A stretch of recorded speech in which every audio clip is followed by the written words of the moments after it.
Welcome to the Consequential Actions podcast, where we aim to learn how history impacts current events and affects our lives today through the lens of politics, the economy, technology, and business trends. I may be an AI, but your host, well, he is not artificial in any way. Here is Jeff Kellick.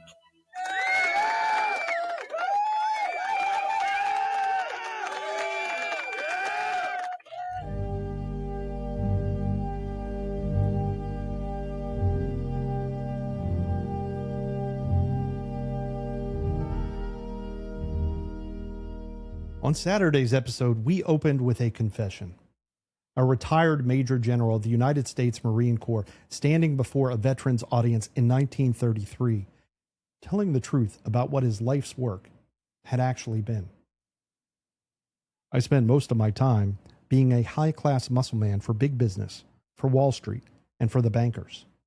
In short, I was a racketeer, a gangster for capitalism. Smedley Darlington Butler, 2 Medals of Honor, 33 years in the Marine Corps, the most decorated officer of his era, telling a veterans audience that the wars he had fought, the occupations he had administered, and the governments he had toppled had been undertaken on behalf of named American corporations. We let those words stand on Saturday. Today, we are going to come back to them. Butler said, "Gangster for capitalism." That is the word he reached for. It is the word almost every critic of American foreign policy has reached for in the 93 years since Butler said it.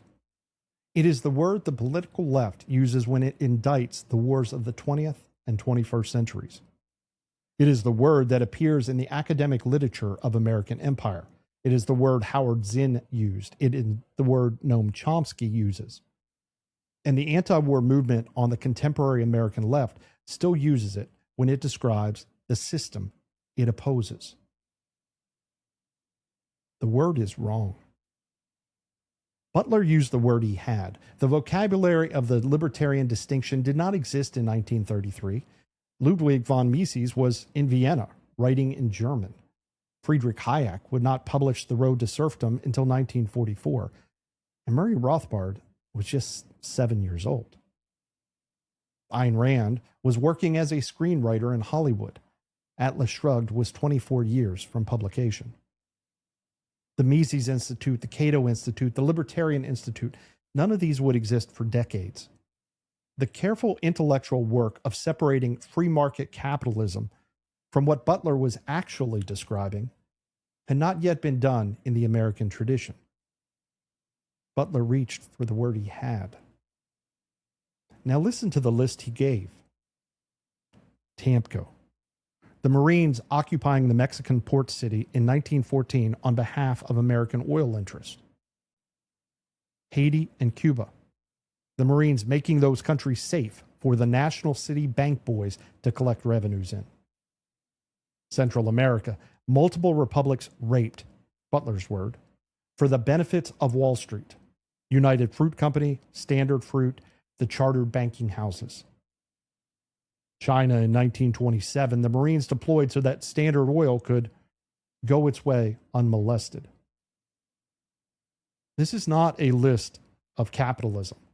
This is not a list of voluntary exchange between free producers and free consumers. This is not a list of competition for the favor of buyers in open markets. This is a list of named American corporations whose particular commercial interests were defended by the armed forces of the United States. National City Bank, Standard Oil, United Fruit, Standard Fruit, the American oil interest at Tamco. Each operation Butler conducted had a beneficiary. Each beneficiary was a named firm with privileged access to the American state apparatus.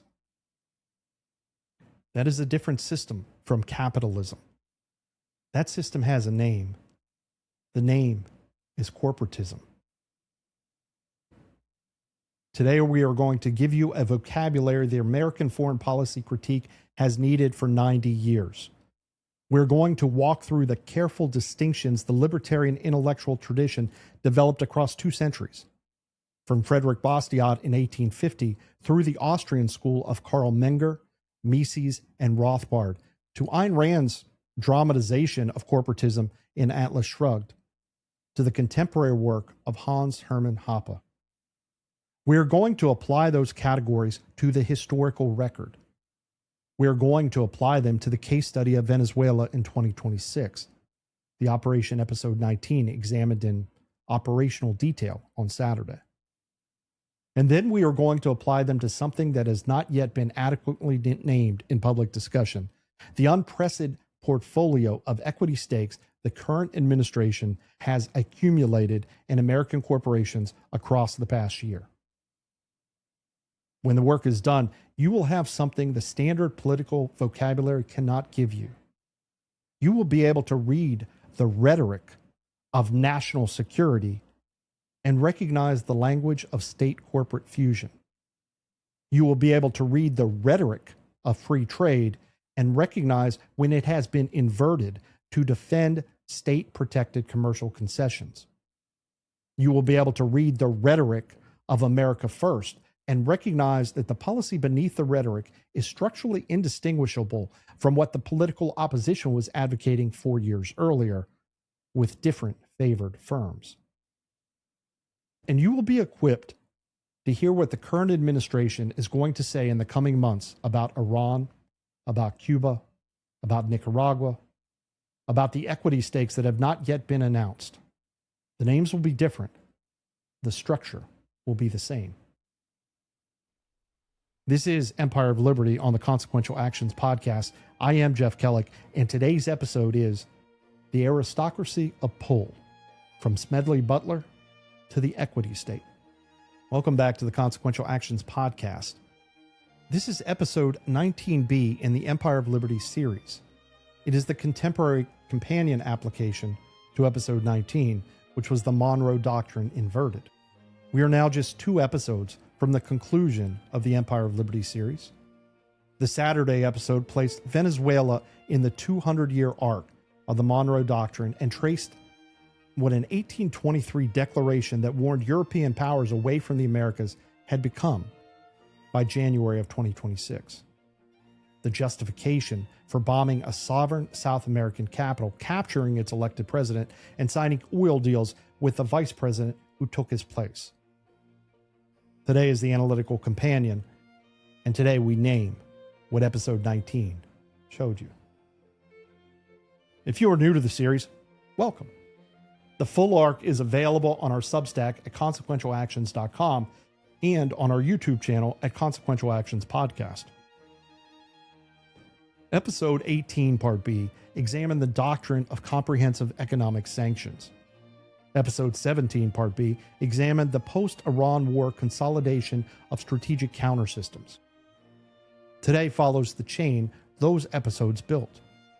Some of what follows will be familiar in outline, and the purpose of that is to give you, the listener, a working set of distinctions, and then use those distinctions to read the present. Let us begin.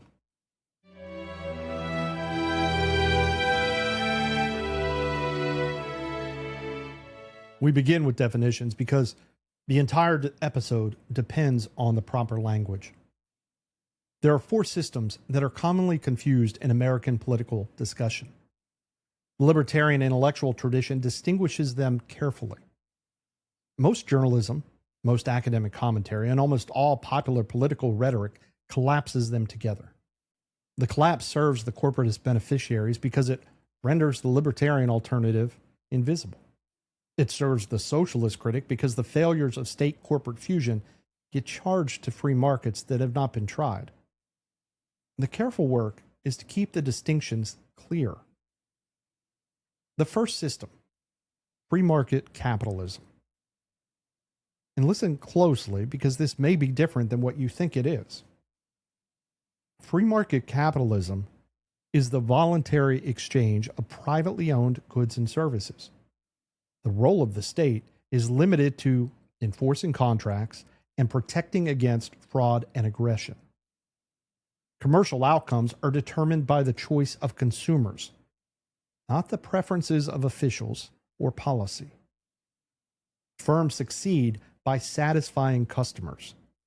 Firms fail when they cannot. No firm is too big to fail. No firm has privileged access to state violence, and no firm receives equity participation from the federal treasury. The non-aggression principle holds the initiation of force against persons or their property is illegitimate, regardless of who initiates it. This is the system the American founders believed they had designed. Thomas Jefferson, writing in his first inaugural address in 1801, named it precisely: peace, commerce, and honest friendship with all nations, entangling alliances with none. That is what the system looks like in foreign policy. Voluntary commerce, honest friendship, no alliances that entangle the republic in other people's quarrels. No military force deployed on behalf of particular commercial actors. It has rarely been tried at scale by any major nation, and it is not what the United States practices. The second system, mercantilism. Mercantilism is the historical antecedent. The state organizes commerce to maximize national power, bullion accumulation, trade balance management, chartered monopolies. The British East India Company, the Dutch East India Company, the Hudson Bay Company, the chartered colonial enterprises whose abuses provoked the American Revolution. It's worth pausing at this point. The American founders specifically broke from a mercantilist system. The Tea Act of 1773, which provoked the Boston Tea Party, was a chartered monopoly arrangement. The British East India Company being granted favored access to American markets through state authority. The Declaration of Independence, in its Bill of Particulars against the Crown, indicted cutting off our trade with all parts of the world. The founders understood mercantilism. They were against it. They designed a constitution that, on its original reading, contemplated no federal authority to charter commercial monopolies, to direct the disposition of foreign trade, or to participate as an equity holder in private firms. Mercantilism was the corporatism of the pre-industrial era. The founders broke from it. Which brings us to the third system, corporatism. Corporatism is the fusion of state and corporate power.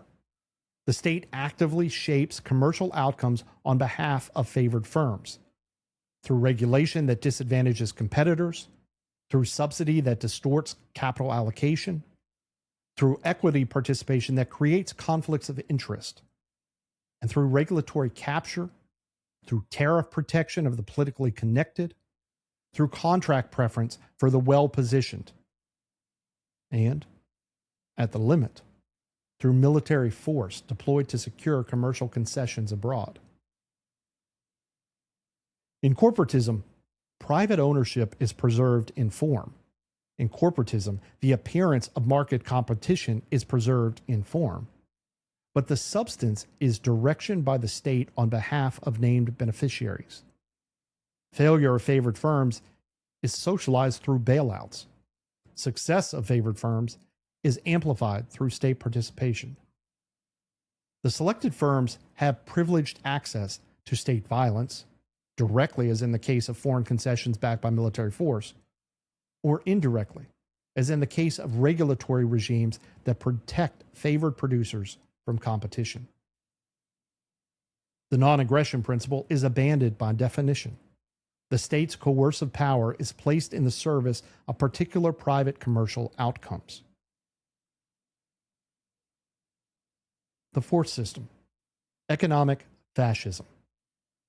Economic fascism is Mussolini's explicit doctrine. We will examine it in detail a little later in this episode because the contemporary American equity stakes have a doctrinal antecedent that the public discussion has not adequately named. For the moment, the definition, the state, the labor syndicates, and the corporations organized hierarchically under the directing authority of what the doctrine calls the national interest. Private ownership preserved in form, state direction asserted in substance. the integration of labor, capital, and government into a single structure described as organic, or opposed to the supposedly conflict-ridden character of the free market. Now, the libertarian metric. The libertarian intellectual tradition tests each of these systems against a single principle, the non-aggression principle. The principle holds that the initiation of force against persons or their property is always illegitimate, regardless of who initiates it. Free market capitalism passes the test. Voluntary exchange does not initiate force. Mercantilism, corporatism, and economic fascism fail the test because each depends on the state's monopoly on coercion to redirect commercial outcomes. Through taxation that funds favored firms, through regulation that disadvantages competitors, through military force deployed on behalf of particular commercial actors, and yes, through tariff and trade restrictions that constrain the choices of buyers and sellers. The coercive substrate is the system. Remove the coercion, and the favored structure collapses. This is the trouble. When Americans hear the word capitalism deployed in foreign policy critique, they're almost always hearing about corporatism without being told the distinction. When American journalists describe American business interests abroad, they are almost always describing favored firms backed by state authority. When American politicians defend free trade, they're most often defending arrangements that involve specific state protections for specific interests. The collapse of categories is convenient for two parties.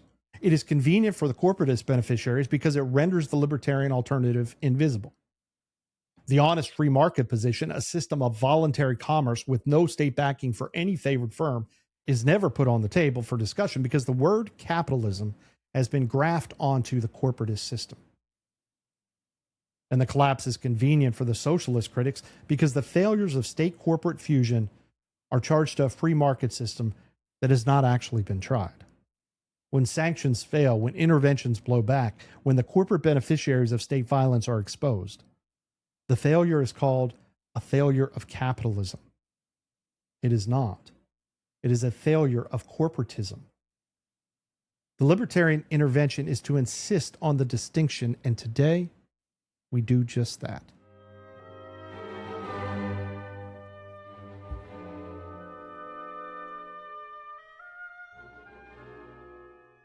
The intellectual tradition that gives us these categories is not improvised. It is a developed body of work with 2 centuries of literature behind it. Before we apply the framework to the historical record, let us name the chain. Frederick Bastiat, the French economist and statesman, published The Law in June of 1850, the year of his death. The pamphlet is the foundational document of the modern libertarian tradition. Bastiat asked a question that the entire chain after him would extend. What happens when the legal system, which exists to prevent plunder, is captured by those who wish to do the plundering? His answer is the most quoted passage from the work. When plunder becomes a way of life for a group of men in a society over the course of time, they create for themselves a legal system that authorizes it and a moral code that glorifies it. Listen to those words slowly. The legal system that authorizes plunder, the moral code that glorifies it. Bastiat was not describing an abstract possibility. He was describing the French state of his era, the system of tariffs, subsidies, chartered privileges, and protected monopolies that he had spent his career opposing in the Chamber of Deputies. He was describing what we now call corporatism. He was describing it in the language of the mid-19th century. The Bastiat insight is that the corruption of free markets does not announce itself. The corruption arrives wearing the language of law, of morality, of the public interest. The favored firms are described as serving the nation. The state's coercive power deployed on their behalf is described as the rule of law. The moral code that glorifies the plunder is reproduced in the press, in the academy, in the political class. To recognize plunder when it is dressed in the robes of law, this is the analytical move Bastiat opened, and the rest of the tradition extends it. The Austrian School. Karl Menger founded the Austrian School of Economics in Vienna in 1871 with the publication of Principles of Economics.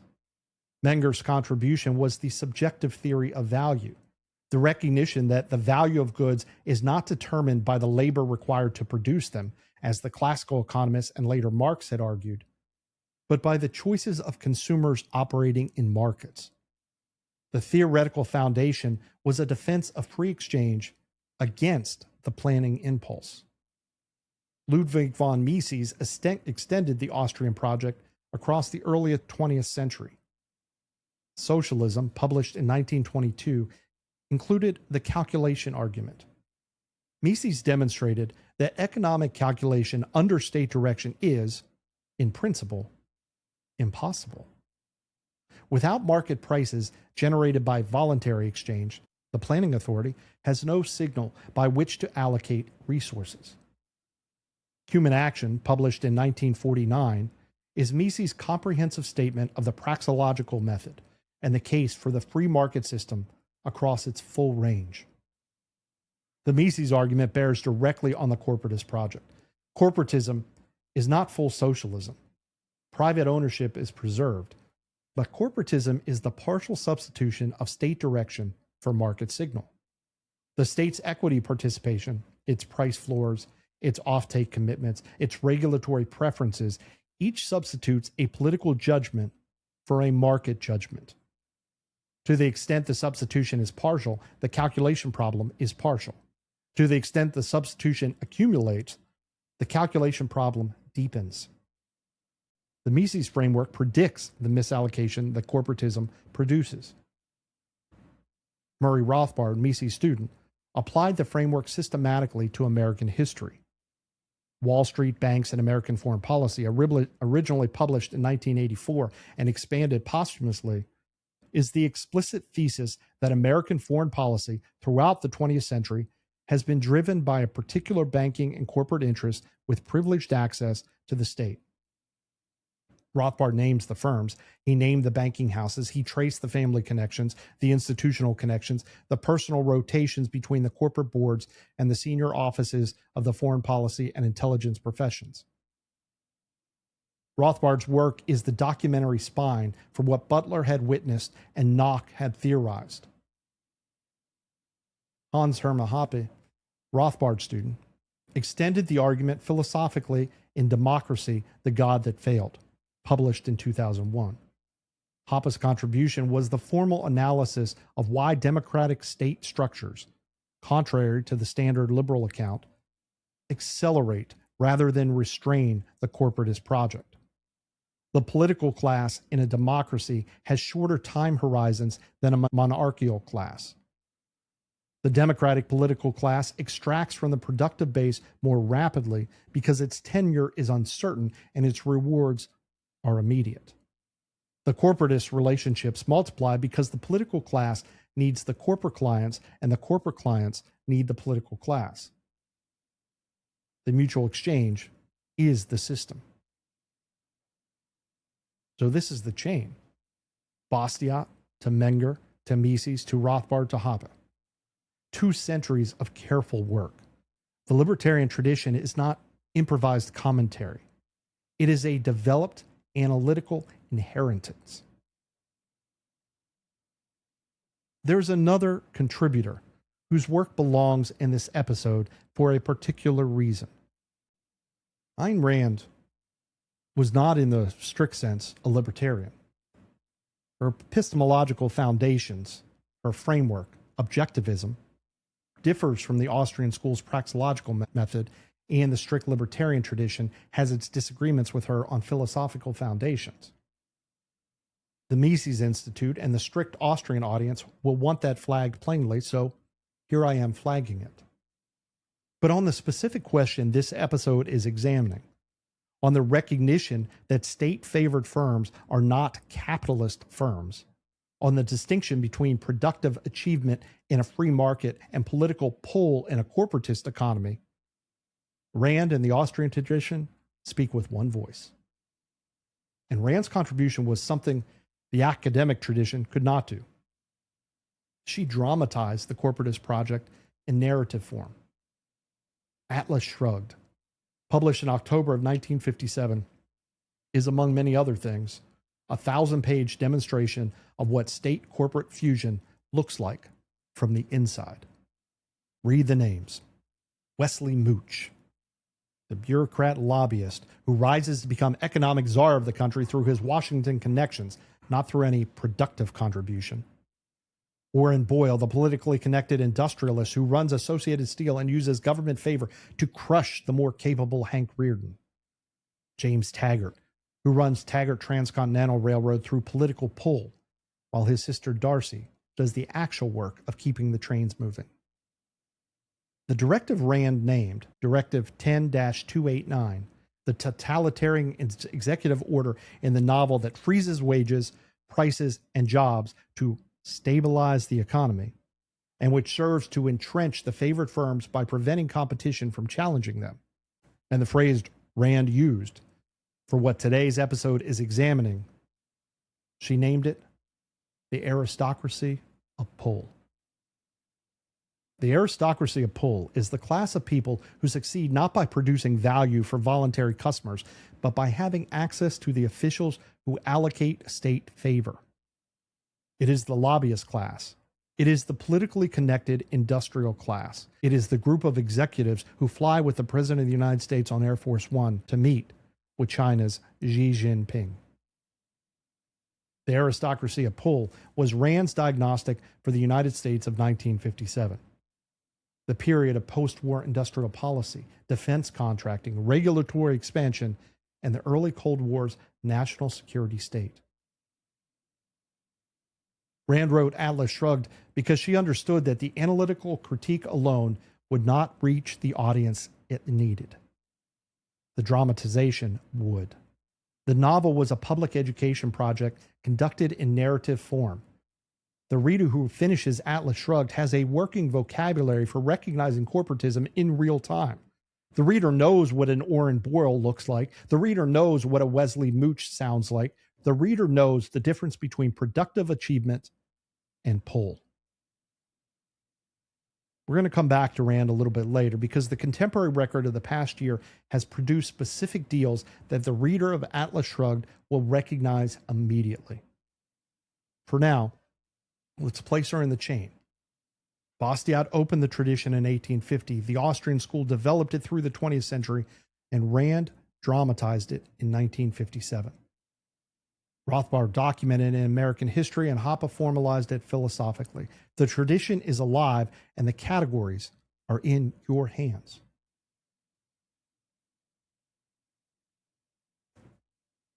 Two voices in the United States in the same year, 1935, working the same vein from different ends. Smedley Butler published War is a Racket in 1935, drawn from the 1933 speech we revisited at the beginning of this episode. Butler was the witness. He had no analytical framework. He had the testimony of his life's work and the integrity to deliver it in public. Albert J. Nock published Our Enemy, the State, the same year. Nock made the analytical distinction Butler did not have language for, between social power, which Nock defined as voluntary cooperation and market exchange, and state power, which Nock defined as coercion. Nock's argument was the growth of the state power necessarily comes at the expense of social power. The expansion of the state apparatus, however well-intentioned, transfers authority from voluntary relationships to coercive relationships. The corporatist economy is one form of that transfer. Butler and Nock in 1935, the witness and the theorist. Together, they constituted the American articulation of what Bastiat had begun. Now we apply the categories to the historical record. There's no better case than the United Fruit Company and the overthrow of Jacobo Arbenz in 1954, because this case, the corporatist project, is operationally exposed in a way few other interventions match. Episode 10 of this series treated the Guatemala case in the Cold War context. Tonight, we revisit it in its corporate aperture. United Fruit's position in Guatemala. By the early 1950s, United Fruit Company was the largest landowner in Guatemala, holding more than 550,000 acres, most of it uncultivated. The company was the largest single employer in the country. It owned the principal port of Puerto Berrios. It owned the international railways of Central America, the country's principal rail network. It owned the country's principal telegraph and telephone systems. It operated with effectively no Guatemalan oversight for half a century. The Guatemalan press had a nickname for it. The nickname was El Pulpo, the octopus. Sullivan and Cromwell. The Wall Street law firm Sullivan and Cromwell had represented United Fruit for decades. John Foster Dulles, the senior partner at Sullivan and Cromwell, had personally negotiated the 1936 contract that gave United Fruit its most favorable terms in Guatemala, including a 99-year lease on prime agricultural land at nominal rates and broad tax exemptions. Alan Dulles, John Foster's brother, had worked at Sullivan and Cromwell on the firm's commercial accounts. The Eisenhower cabinet. When Dwight Eisenhower became president in January of 1953, John Foster became Secretary of State, and Alan became Director of Central Intelligence. The two brothers ran the foreign policy apparatus and the covert action apparatus simultaneously. Both had personal and institutional histories with the law firm that represented the largest single American commercial interest in Guatemala. The personal ties did not end there. The Assistant Secretary of State for Inter-American Affairs, John Morse Cabot, was the brother of Thomas Cabot, who had been president of United Fruit. The ambassador to the United Nations, Henry Cabot Lodge Jr., was a major United Fruit stockholder. Ann Whitman, the personal secretary to the president, was the wife of Edmund Whitman, United Fruit's director of public relations. The pattern was so consistent that it could have been a chart of personal relationships rather than a list of cabinet appointments. And that brings us to Decree 900. In June of 1952, President Jacobo Arbenz, a democratically elected reformist who had won the presidency in 1951 with 65% of the vote, signed Decree 900. The decree was agrarian reform legislation. It permitted the Guatemalan government to expropriate uncultivated land from large landholdings and redistribute it to landless peasants. The compensation was to be calculated at the value the landholders had declared for tax purposes. But United Fruit had systematically underdeclared the value of its Guatemalan holdings for tax purposes for decades. The Guatemalan government, under Decree 900, offered to compensate United Fruit at the values the company had itself stated in its tax filings. United Fruit rejected the offer. The company demanded compensation at market value, 25 times the value it had declared. The State Department, under John Foster Dulles, endorsed United Fruit's position. The Guatemalan government refused to abandon its own tax records. Operation PB Success. In June of 1954, the Central Intelligence Agency, under Alan Dulles, executed Operation PB Success. The operation included a propaganda campaign across Latin America portraying Arbenz as a communist. Much of the propaganda sourced from material prepared by United Fruit's public relations operation under Edmund Whitman. The operation armed a small expatriate force under Guatemalan colonel named Carlos Castilla Armas. The operation included radio broadcasts that simulated a popular uprising, transmitted from outside Guatemala. The operation included CIA-piloted aircraft that went over Guatemala City. The Guatemalan military, which would have been capable of defeating the small Castillo Armas force, refused to defend the Arbenz government. Arbenz resigned on June 27th. Castillo Armas entered Guatemala City as the new president. Decree 900 was reversed. The expropriated United Fruit land was returned. What followed after was 36 years of Guatemalan civil war. Successive American-backed military governments conducted what the 1999 Guatemalan Truth Commission would document as systematic atrocities against the indigenous Maya population. The commission found that the Guatemalan state had committed acts of genocide against 4 Mayan groups between 1981 and 1983. The death toll across the Civil War was approximately 200,000. The overwhelming majority, indigenous civilians. The named beneficiary of the 1954 operation was United Fruit Company. The cost was borne by Guatemalans across 4 decades.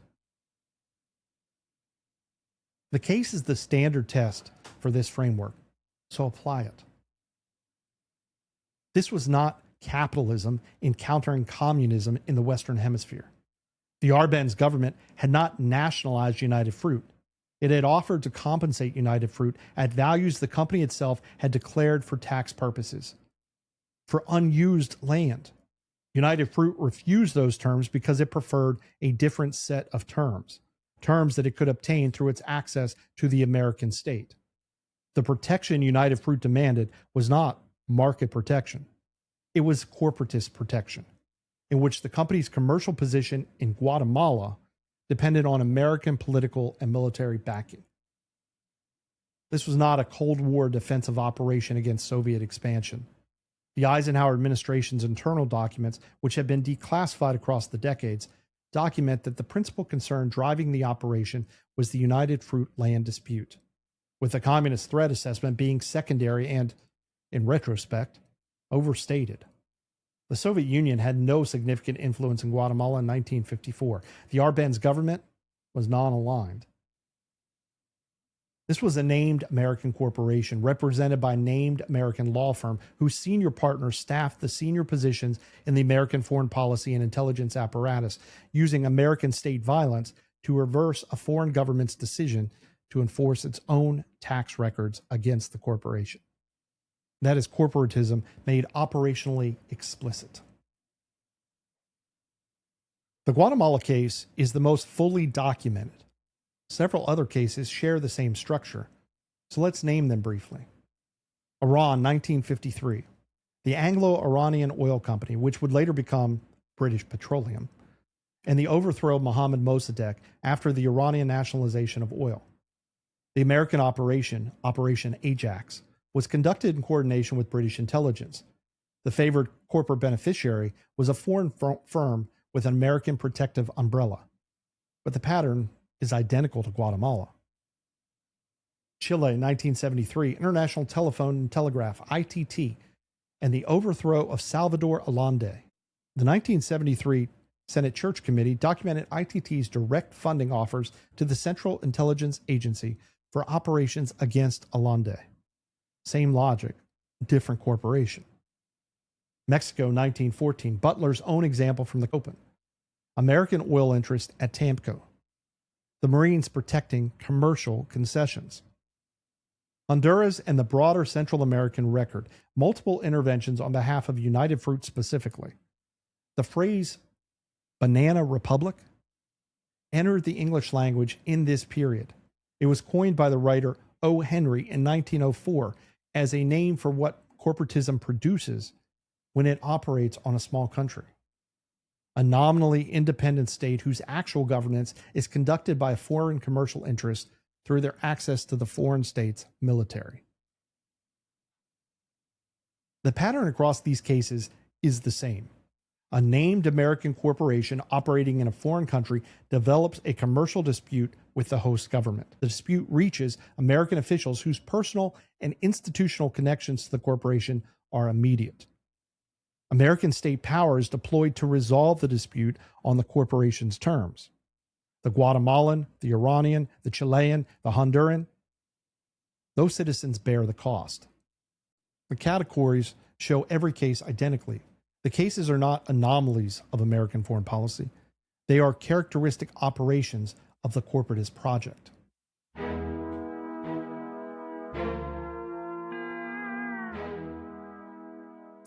Now let's look at Venezuela, currently 2026, with the same vocabulary.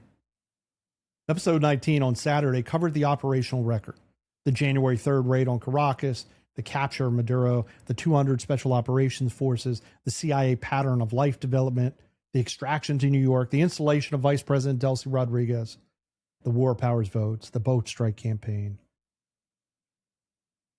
We're not going to retread all of that today.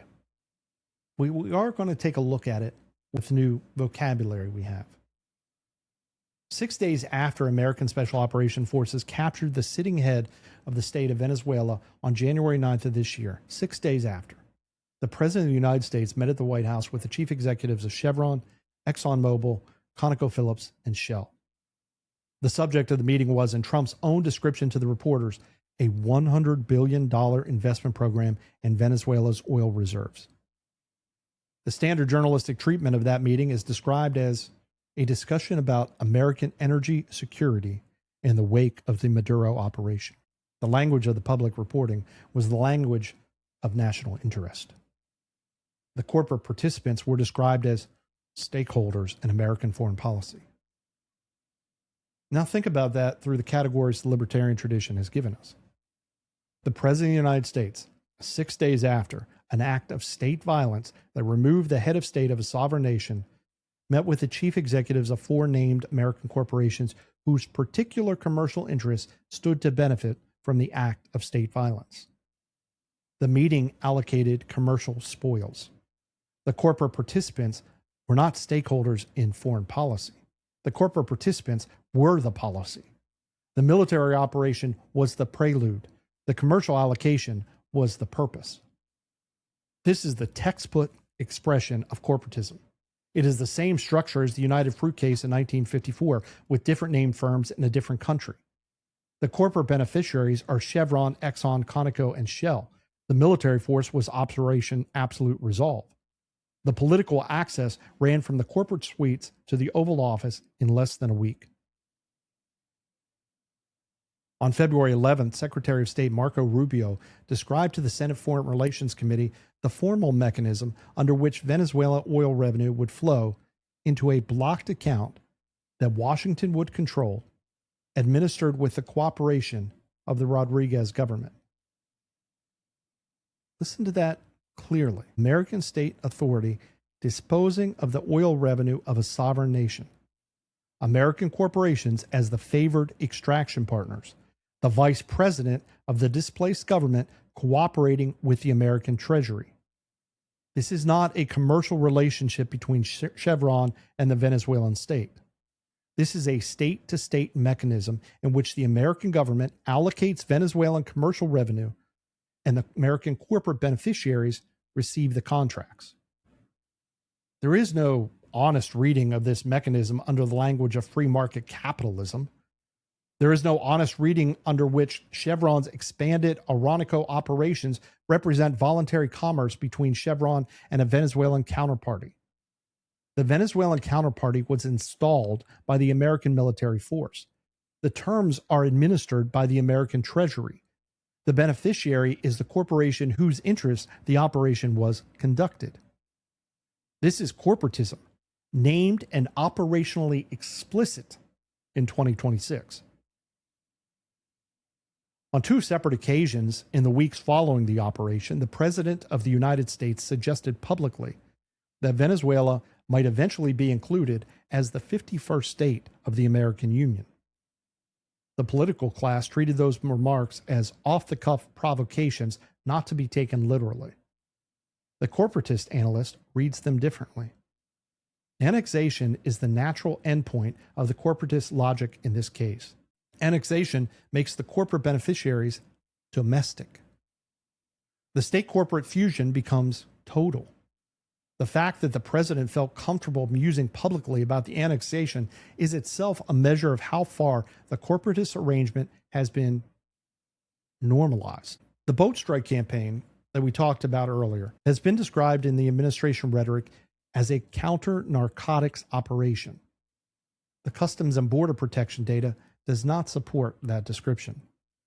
Interdicted cocaine quantities did not decline during the strike campaign.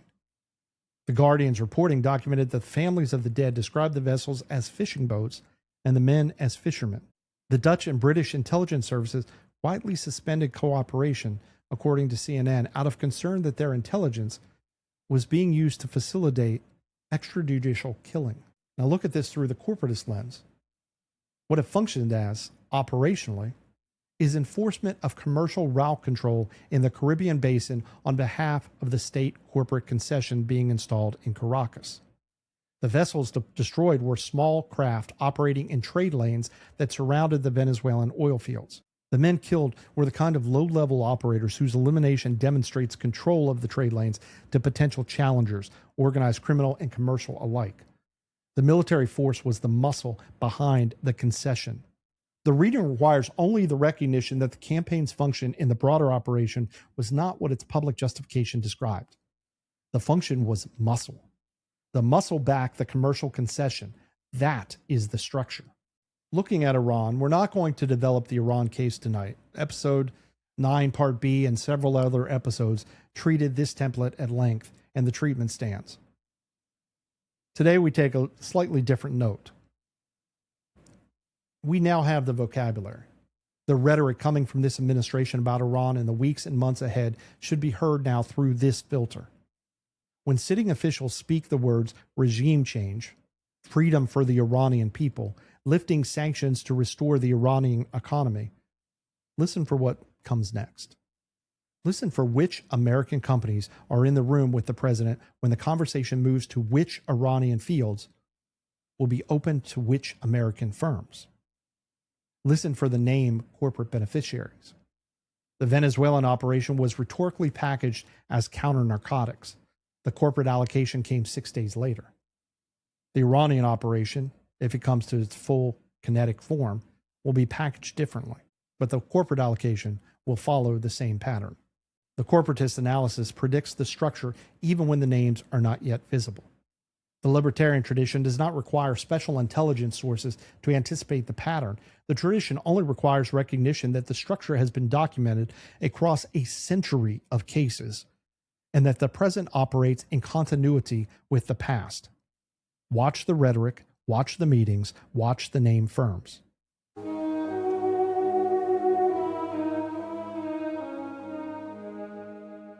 Let's look domestically.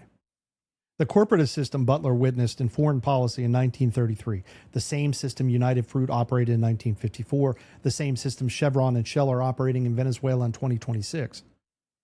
That pattern has been operating in the past 12 months on American soil in a form that has no clear precedent outside of wartime or financial crisis.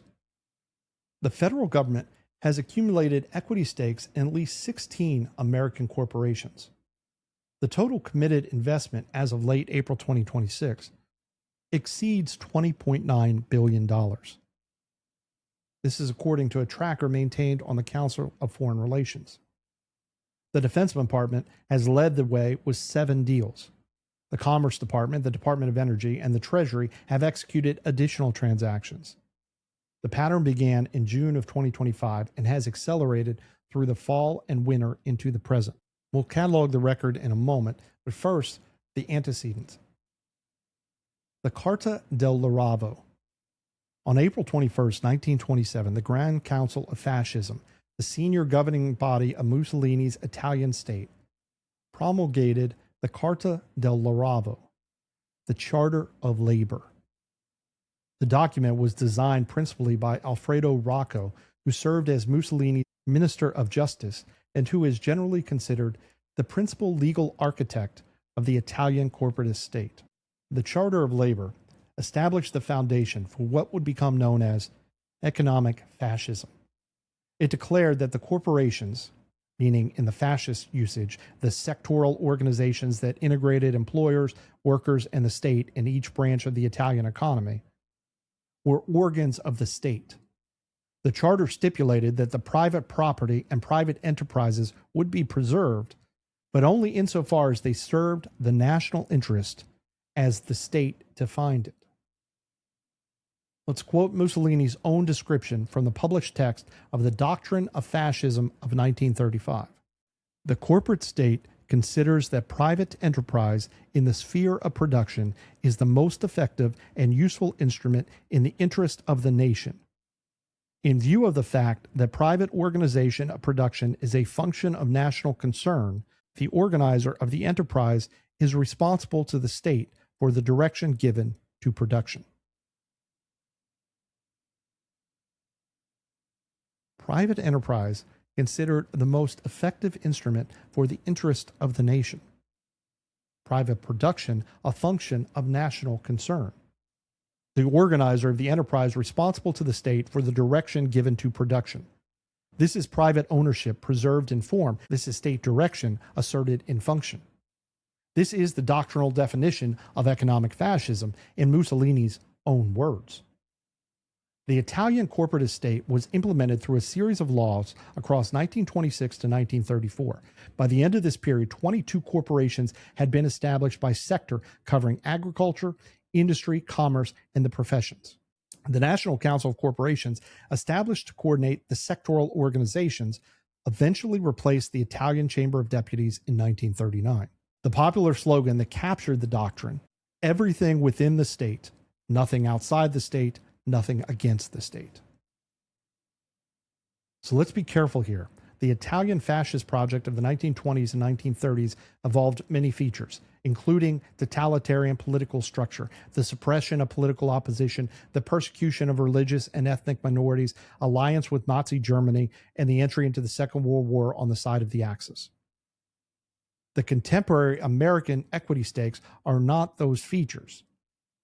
The reference to the Carta del Lavoro is not an accusation that the current American administration is identical to Mussolini's regime in its political characteristics. It's not. The reference is to the structure of economic fascism as Mussolini and Rocco articulated it. State direction of nominally private enterprise on behalf of the national interest as defined by the state. That structure. That's the structure the equity stakes record demonstrates. Whether the structure is desirable, whether the structure is constitutional, whether the structure tends towards the broader features of the historical fascist movements, those are questions worth asking. The starting point is the recognition that the structure has a name and a history, and that the libertarian tradition has been warning against this structure for 2 centuries. So here's the record chronologically.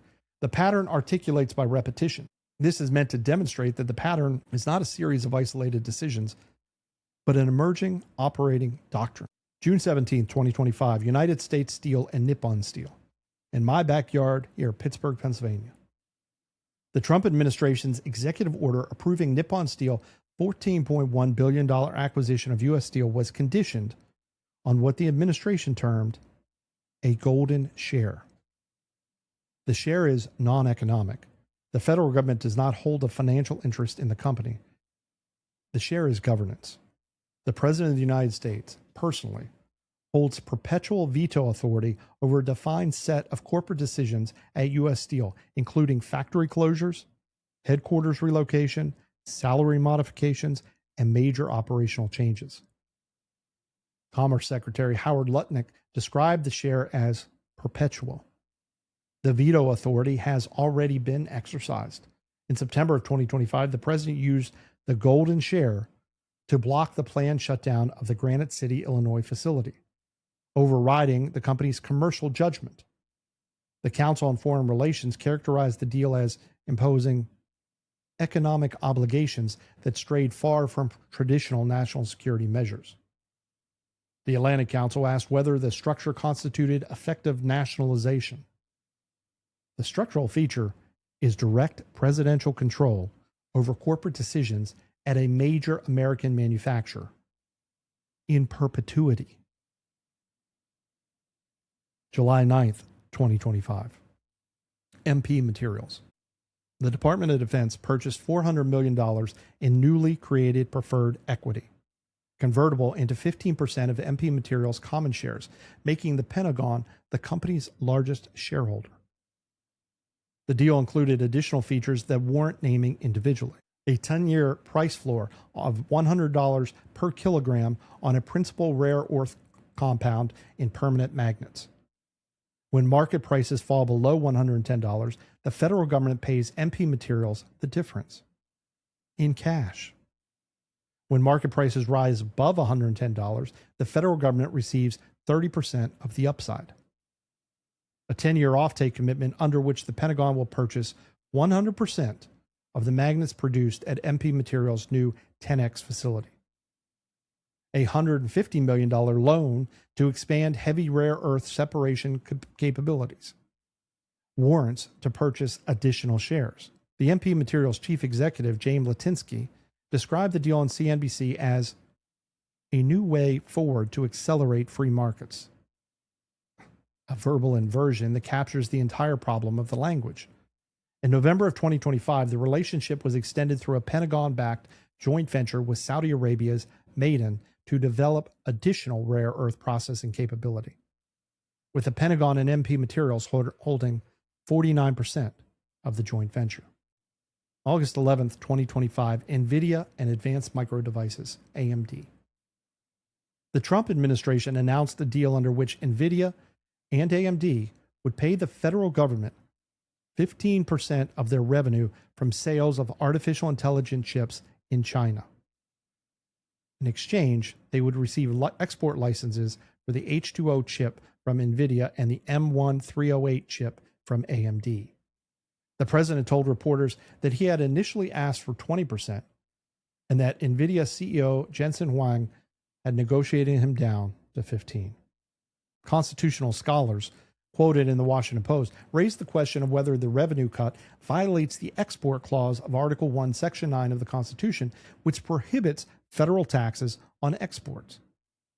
The structural feature is a revenue-sharing agreement between the federal government and named corporations, negotiated personally by the president, in exchange for case-by-case exemptions from federal export restrictions. October 22nd, 2025, Intel. The federal government purchased 433.3 million shares of Intel common stock at $20.47 per share. An aggregate investment of $8.9 billion, representing a 9.9% stake in the company. The funding source was the conversion of CHIPS and Science Act grants previously awarded to Intel under the Biden administration that had not yet paid, plus $3.2 billion from the Secure Enclave program at the Department of Defense. The deal included a 5-year warrant permitting the government to acquire an additional 5% of Intel shares at $20 per share, exercisable if Intel ceases to own at least 51% of its foundry business. Commerce Secretary Lutnick posted on X, the United States now owns 10% of Intel, a great American company that has an even more incredible future. The structural feature is direct federal equity ownership in a major American technology corporation at scale outside of financial crisis or wartime emergency. October 2nd, 2025, Lithium Americas. The Department of Energy took 5% equity stake in Lithium Americas, the Canadian-listed company developing the Thacker Pass lithium mine in Nevada, plus a 5% economic stake in the Thacker Pass joint venture with General Motors. The federal stakes were acquired through warrants priced at 1 cent per share. The consideration was the deferral of $182 million in repayment on a $2.23 billion Department of Energy loan. The structural feature is the conversion of federal lending into equity participation at a substantial discount to market value. And a few more through the fall and winter of 2025 and into 26. The aggregate is, as of late April 2026, 16 deals, $20.9 billion committed. The Department of Defense leading with 7 deals, 3 additional federal departments executing the remaining transactions. The Cato Institute's Scott Lunicombe described the scale of the equity portfolio as extraordinary outside of wartime or economic crisis. Equity participation in private companies has occurred before in American history. Chrysler in 1980, the financial sector and the automakers in 2008 and 2009, the airlines in 2020, but always in context of bailout, with the explicit understanding that participation was temporary and with statutory authorities tied to specific crisis legislation. What we are watching now is the conversion of the federal industrial policy from grant disbursement to permanent equity participation. There is no announced exit strategy. There is no announced end date. There is no announced ceiling on the cumulative federal equity portfolio. This is life imitating art. This is the moment we return to Ayn Rand. As I said before, any reader of Atlas Shrugged knows what Oren Boyle looks like.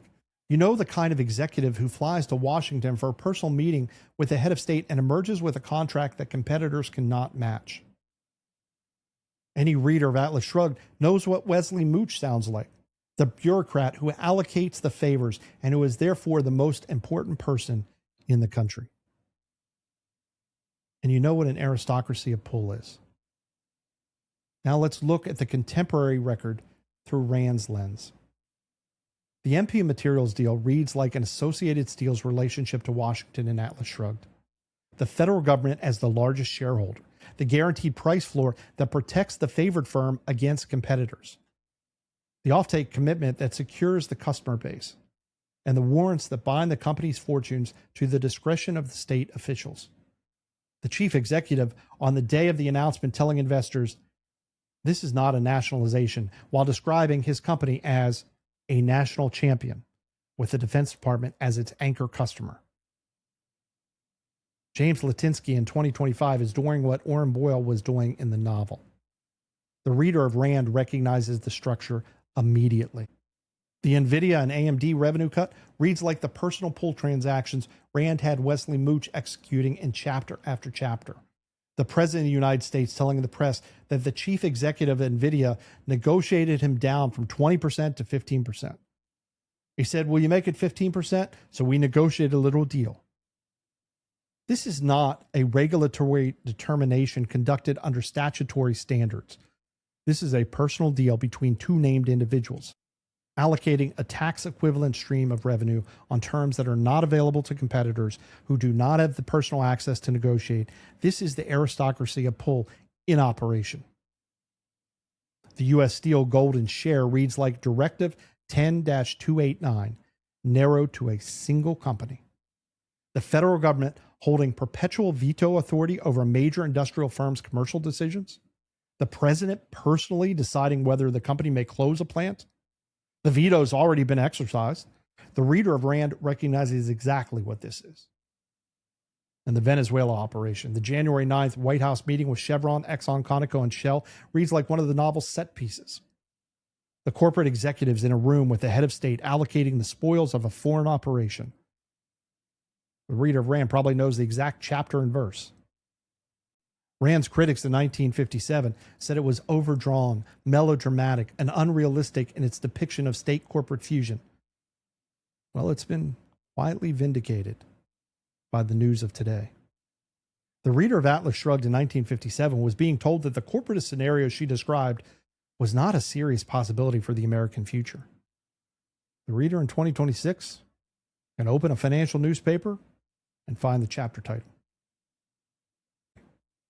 The administration will argue, and many serious commentators argue in agreement, that the state-backed industrial policy is necessary to counter Chinese strategic capitalism in critical minerals and semiconductors. The argument is that the American supply chain in rare earths and advanced chips are vulnerable to Chinese supply manipulation, that Chinese state subsidization of competing firms makes American producers commercially uncompetitive on cost, and that without equity participation, the American producers will not survive the competition. The argument is that taxpayer equity participation is actually a fiscal responsible improvement over grantism. The argument is that taxpayer equity participation is actually a fiscally responsible improvement over grant disbursement, because the taxpayers retain the upside of the company's success in addition to bearing the cost. These arguments deserve a fair hearing. They are not absurd on their face. The Chinese competitive challenge in critical minerals is real. The grant programs that preceded the equity participation were imperfect. The taxpayer upside argument has surface appeal, but our rebuttals are the same rebuttals we've been making since Bastiat. The competitive challenge from China is real, and it is itself a product of state-corporate fusion in China.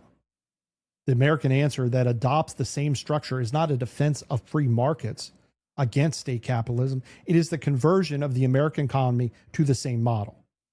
If the diagnosis is that state-corporate fusion in China is producing supply chain risk, the libertarian prescription is to address the dependencies through market mechanisms. Alternative suppliers, stockpiling at market prices, defense procurement at commercially negotiated terms, not to replicate the Chinese model. The grant programs that preceded the equity participation were imperfect, but the imperfections were the standard imperfections of any state subsidy program. The conversion to equity does not solve the underlying problem of the state allocation of capital, it deepens it.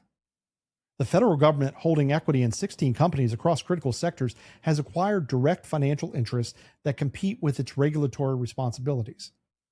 MP Materials and its own SEC disclosures has warned its investors of the risk of litigation and exposure to changes in federal administration and related executive and legislative priorities. The company itself recognizes that the equity participation creates regulatory conflicts of interest that did not exist under the prior grant relationship. The taxpayer upside argument inverts the libertarian principle. The federal treasury, it's not a hedge fund. The federal government's legitimate functions under the constitutional structure the founders designed do not include the management of equity portfolios on behalf of the taxpayers. The argument that taxpayers benefit from federal equity participation, even when superficially attractive, treats the citizenry as the beneficiaries of state-allocated capital rather than as the producers and consumers of voluntary commerce. The treatment is structurally inconsistent with Republican design. The administration defense of the equity stakes record is fundamentally the defense corporatist relationship has always given. The Sullivan and Cromwell defense of United Fruit in 1953 was the same defense. That American commercial interests in Guatemala required protection. That protection served the national interest. That protected firm was the kind of national champion. The defense is structural to the project. The libertarian rejection is the rejection that is always followed. While we're acknowledging things, let's also acknowledge that the current administration is not the first administration to engage in state corporate fusion. It is not the first to take equity stakes in private firms. It is operating in a tradition that both American major political parties have built across more than 45 years. In 1980, the Chrysler Corporation Loan Guarantee Act, signed by President Jimmy Carter, made the federal government effectively a backstop on Chrysler's commercial survival. The bipartisan support in Congress was substantial. The Reagan administration inherited and managed the loan guarantee. In 2008 and 2009, the Troubled Asset Relief Program, TARP, authorized under President George W. Bush and administered through the Obama administration, converted into direct equity stakes in General Motors, Chrysler, AIG, Citigroup, Bank of America, and other firms.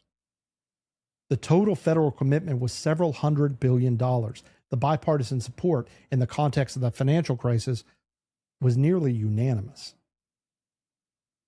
In 2020, the CARES Act, signed by President Trump in his first term, included provisions under which the Treasury received equity warrants in Delta, United, American, Southwest, and other airlines in exchange for payroll support during the pandemic. The Senate vote was 96-0. In 2022, the CHIPS and Science Act, signed by President Biden, included substantial federal grant disbursement to semiconductor producers. During the legislative debate, Senator Bernie Sanders and Senator Elizabeth Warren introduced an amendment that would have required equity stakes in firms receiving CHIPS Act funds. The amendment was debated, voted on, and defeated.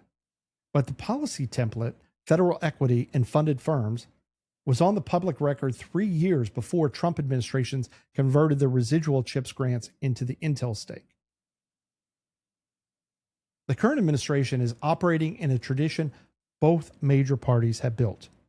The Sanders amendment to CHIPS, argued for in 2022, is what the Trump administration is now doing in 25 and 26.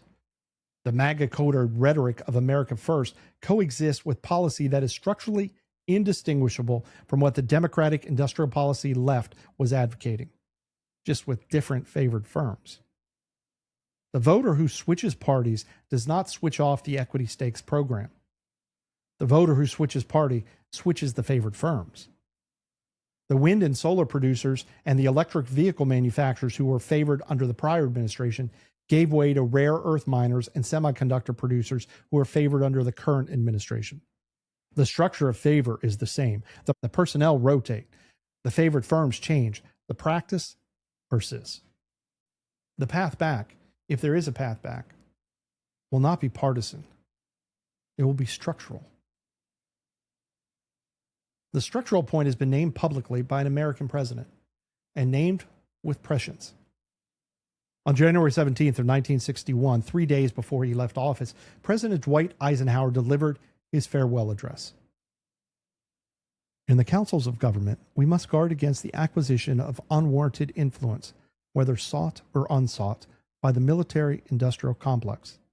The potential for the disastrous rise of misplaced power exists and will persist. We must never let the weight of this combination endanger our liberties or democratic processes. Eisenhower's earlier draft, preserved in the Eisenhower Library and confirmed by multiple Eisenhower scholars, used a slightly different phrase. The earlier draft warned against the military-industrial congressional complex. The congressional was removed before delivery, on the judgment of his speechwriters that the president should not seem to be attacking a cooperative branch of government in his final public statement. The judgment was prudent. The truth was not the prudent version, though. The truth was the earlier draft.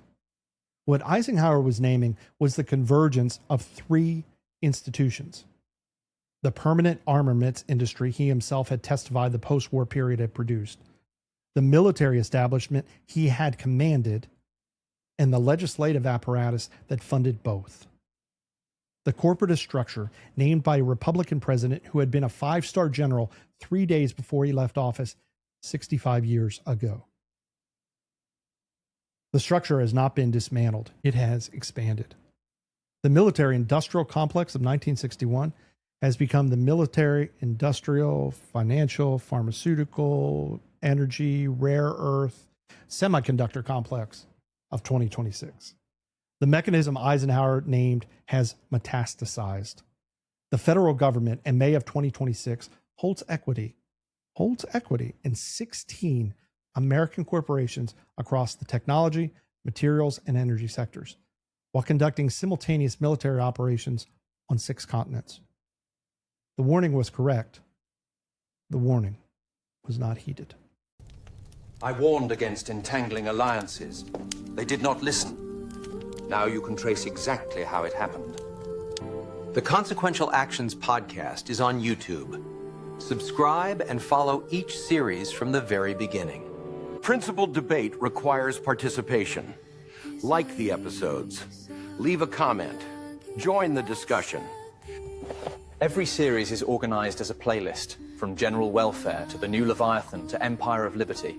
Begin at the beginning.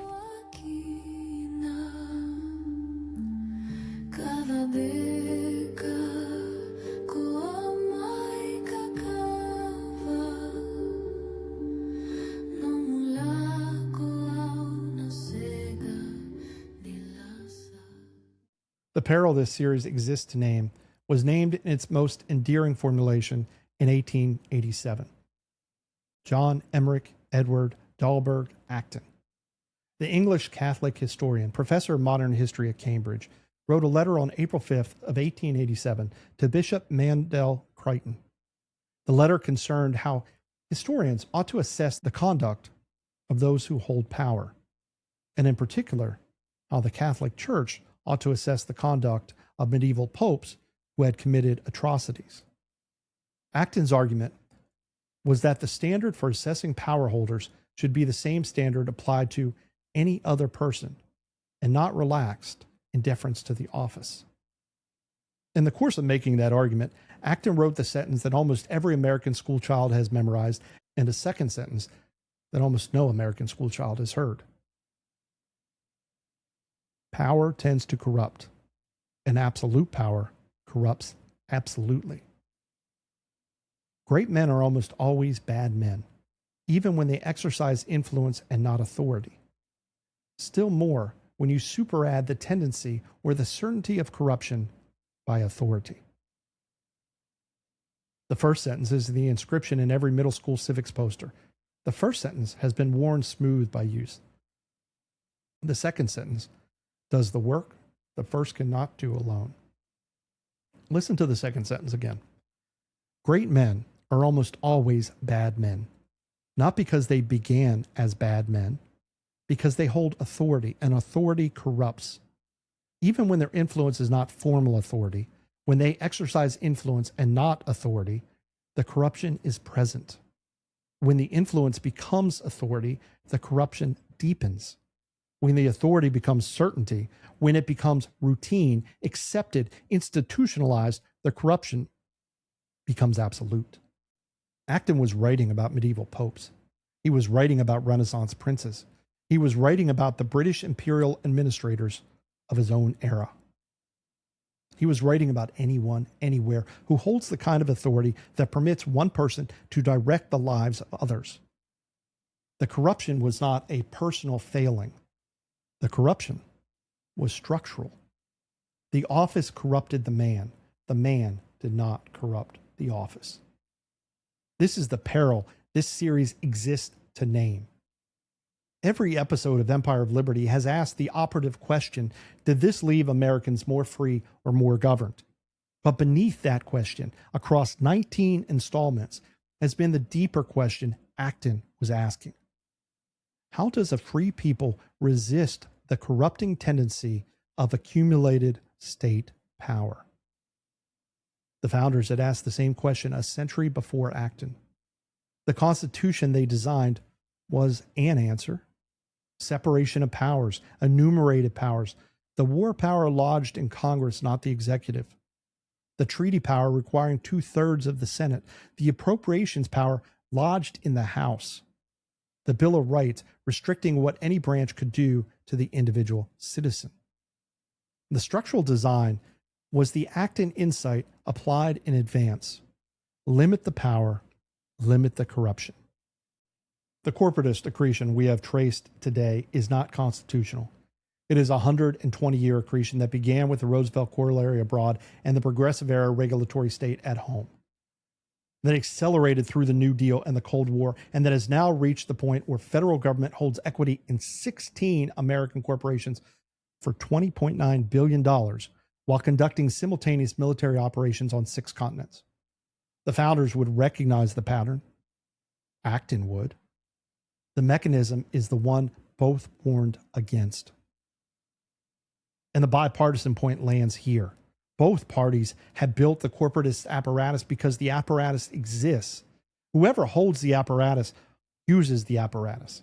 The Democrat who criticizes the Republican equity stakes will, given the opportunity, deploy the equity stakes on behalf of different favored firms. And the Republican who criticizes the Democrat industrial policy will, given the opportunity, deploy the same powers on behalf of different industries. The corruption is the apparatus. It's not the personnel staffing it.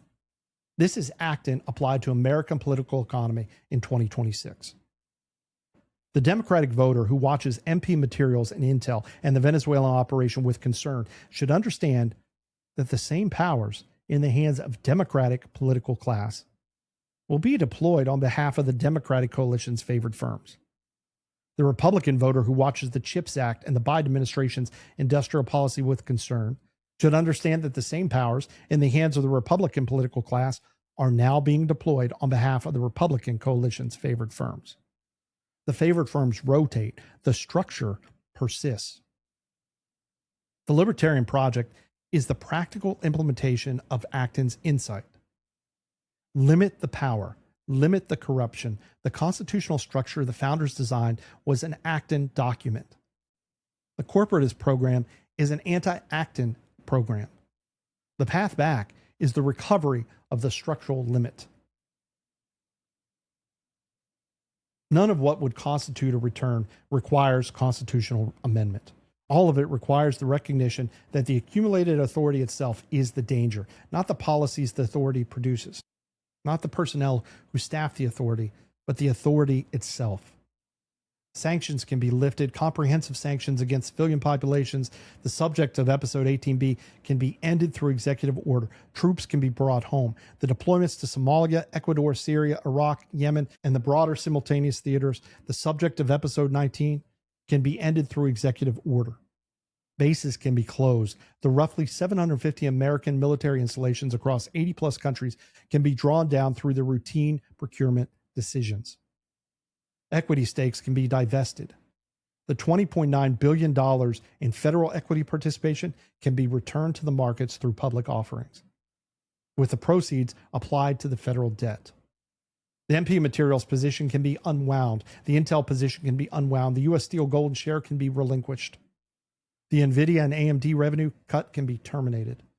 The instruments that constitute the equity portfolio are contractual. They can be undone by the parties that entered them. The International Emergency Economic Powers Act, the statutory authority under which much of the modern sanctions regime operates, can be amended by Congress. The authorizations for the use of military force of 2001 and 2002 can be repealed by Congress. The war powers of 1973 can be enforced by Congress. The Federal Reserve's emergency authorities can be constrained by Congress. And the structure of the executive branch has been used to evade the war power are statutory. They can be undone by statute. None of this is utopian. None of it requires the imagination of an unprecedented political class. It requires only the recognition, which Acton named in 1887, which the founders named a century earlier, that the accumulated authority is the danger and the path back is structural limit. The libertarian critique has drawn on Bastiat, Menger, Mises, Rothbard, Hoppe, and Rand, with the supporting work of Butler and Knock. The tradition is not historical, it is alive. The Mises Institute in Auburn, Alabama, publishes daily commentary in the Rothbardian tradition. The Cato Institute in Washington produces policy work on the constitutional and economic questions. The Independent Institute and the Libertarian Institute extend the analysis. Scott Horton at antiwar.com prosecutes the foreign policy critique daily with the analytical rigor and citation discipline that the academic literature too often lacks. Tom Woods, Dave Smith, Judge Andrew Napolitano, Michael Malice, they carry the analysis to audience the Academy does not reach. Ron Paul, in his 90th year, continues to publish, continues to do a podcast. The tradition Bastiat opened in 1850. The Austrian school developed across the 20th century. Rand dramatized in 1957. Butler witnessed in 1933. Eisenhower warned against in 1961. And the founders had anticipated a century before all of them.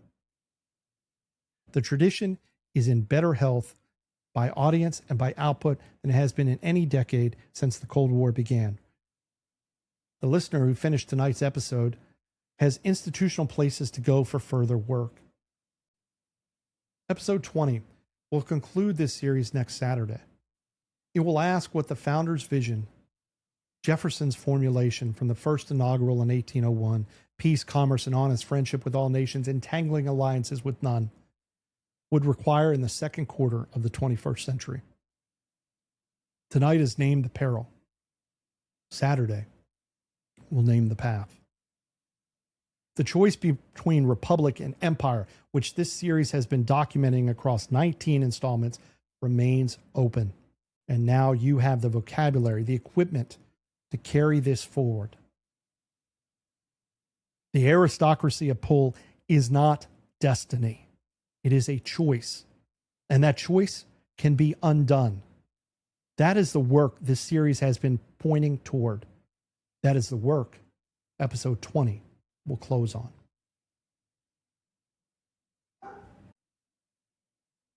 Smedley Butler died on June 21st, 1940, at the age of 58, in an undetermined cancer that his family later attributed to his decades of military service. He did not live to see the Cold War, the Korean intervention, the Vietnam War, the regime change operation of the latter half of the century, the post-Cold War expansion, or the global war on terror. He did not live to see Atlas Shrugged published 17 years after his death. He did not live to see Eisenhower's farewell address 21 years after his death. And he did not live to see the Mises Institute founded 42 years after his death. What he did deliver was a confession, a 1933, that the political establishment of his era did its best to bury. The confession was that the wars of his life had been undertaken on behalf of named American corporations. He used the language he had. He called it gangstering for capitalism. Today, we've offered a different language. The libertarian tradition has developed in the 93 years since. Today, we've called the system by its name. Its name is corporatism. It has been corporatism since before Butler's birth. It is corporatism now. The central question of this series remains, did this leave Americans more free or more governed? Today, the question expands one final time. Does the corporatist system, examined honestly across its consequences abroad and its operations at home, leave Americans more free or more governed? The answer on this episode, as compiled, and it's more governed. The system has not produced freedom. The system has produced casualties abroad. Guatemalans, Iranians, Chileans, Venezuelans, the populations of the boat strike victims, the displaced of the Western Hemisphere, the dead of the simultaneous theaters. The system has produced corruption at home, the equity portfolio, the regulatory captures, the conflicts of interest the favored firms have themselves disclosed on their own SEC forms. The system has produced the constitutional erosion this series has documented across 19 episodes. The system has produced what the libertarians and the realists and the non-interventionists predicted it would produce. The system has not produced what its proponents promised. The system has produced what Acton predicted in 1887. Power has tended to corrupt. The corruption has accumulated. The corruption has become certain. The corruption has become absolute. In the precise sense Acton meant, the corporatist project runs of its own momentum, requires no defense of its underlying premises, and persists across changes of administration the voters were told would alter its course. This Saturday, episode 20 closes the series. The conclusion will not be the corruption is irrevocable. The conclusion will be that the structural limits the founders designed remained available. And that tradition, Bastiat open, remains alive. That Acton's peril is also Acton's instruction, and that people who recognize the peril have, in principle, the means to undo it. The work is not the work of one administration. The work is not the work of one party. The work is structural. The work is the recovery of the design the founders gave us, updated for the conditions of the present with the discipline the libertarian tradition has been developing for 2 centuries.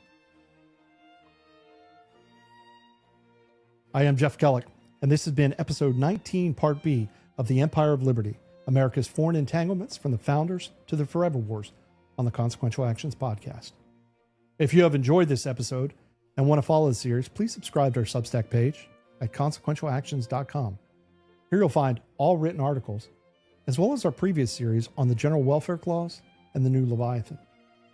Subscribe to our YouTube channel at Consequential Actions Podcast for video version of all podcast episodes. And follow me on X at @JKellick for updates, discussions, and announcements. We continue to post articles and welcome your participation. Until next time, Have a great day.